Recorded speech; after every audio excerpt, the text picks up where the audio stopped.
Us here on The Factor Uncensored, and we appreciate you staying up late with us. First up on The Factor, we start off tonight's show talking about a grueling situation.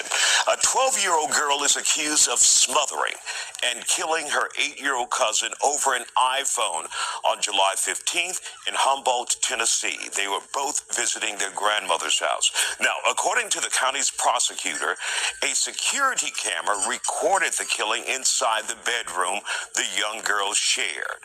The recording shows the older child using bedding to suffocate her cousin as she slept in the top bunk. After the child died, the 12-year-old cleaned up the victim and repositioned her body in bed. We have with us to talk about this tonight therapist Dr. Judgement and fathers Lewis Hunter. So, Lewis, as a father, when you first read this story and saw the video reports, your thoughts about it? I was shocked. I was shocked to the extent that I realized the world that we live in today. You know, the fact that you could have a 12 and 8-year-old fighting over an iPhone, cousins, mind you, at grandmother's house, and then have the 12-year-old kill her cousin and then come back and position the body and try to cover up what she had done. You know, that doesn't happen overnight. That's not something, you don't jump from. Most juvenile crimes are property-related, burglary, vandalism, but you killed your cousin behind an iPhone. They need to lock her ass up. And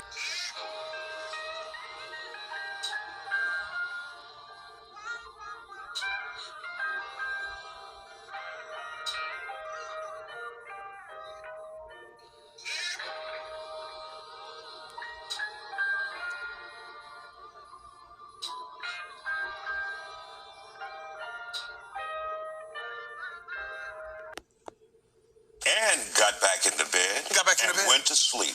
You know, and I also read, I'm glad you mentioned that, because they said that they didn't find out until like a day or two later, I think. They had to go watch the video. The video. Grandmother. And imagine what it was like for the grandmother to go and view that video for the first time. But it also makes me question, why is there a camera in an 8-year-old's room? You know, a 12-year-old's room. You know, so there had to have been behavioral issues before that had not been addressed. And I'm sure they're going to scream mental health and, you know, all this other mess. And I'm curious to know what sort of mental health issues or therapy that she may have had before this. All right, Dr. Judgement, your thoughts on this disturbing situation? It's so unfortunate, and it's so, like, no one wins. Poor grandma, poor moms that lost both of their babies one way or the other.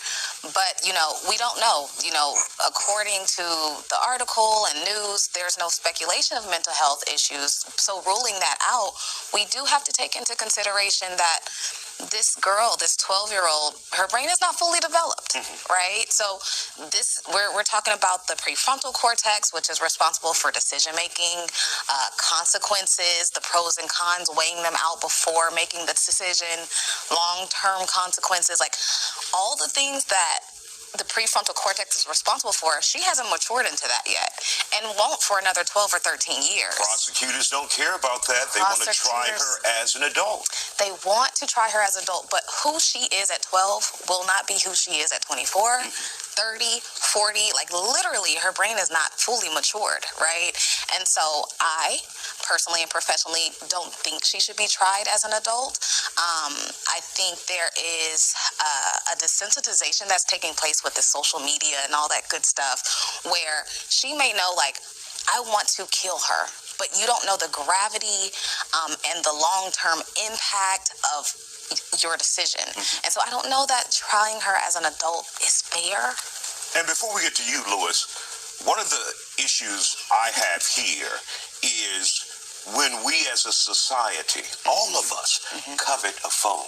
Oh my God. It's a electronic device, but in this case, we're willing, allegedly, to kill for it. Absolutely. And adults are even worse. We see it even in toddlers. The phone is like a deity now. It's like a god to a lot of these younger kids.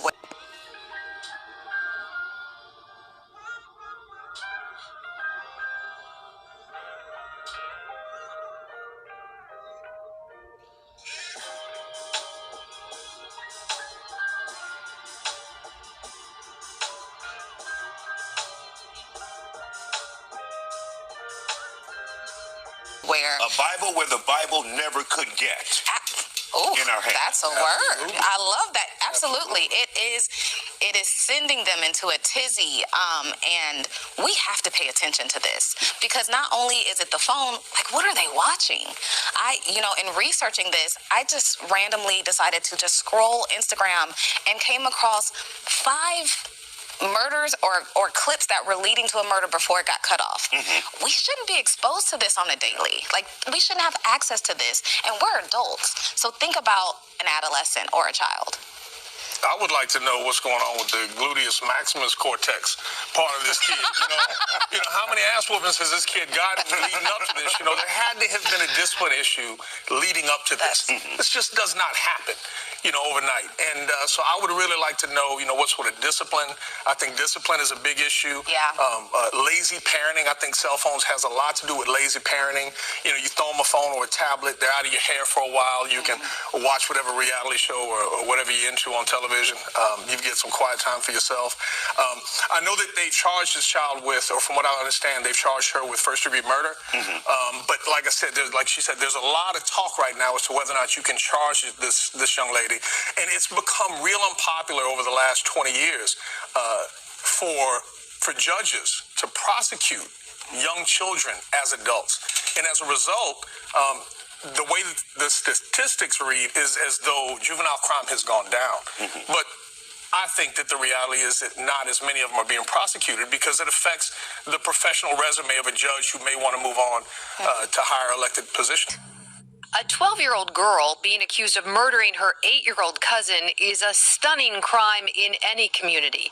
But here in the small town of Humboldt, Tennessee, population 7,800, they're coming together to help this family. Pastors have been visiting the house. Neighbors are checking on them because this family is truly in shock. No words can describe it.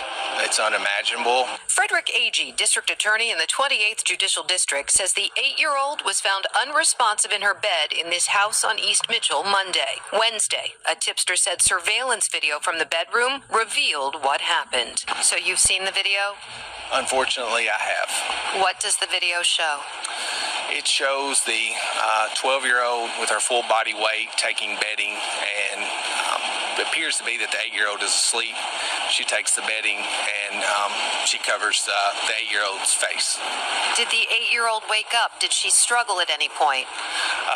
Yes, ma'am. There is a part in the video where we see her struggling. A memorial for 8-year-old Demiria sits out front of her grandmother's house where the crime occurred. She was visiting from Nashville, her 12-year-old cousin visiting from South Carolina. Their grandmother says the two were inseparable. The evidence, says DA Agee, points to first-degree murder and tampering with evidence. There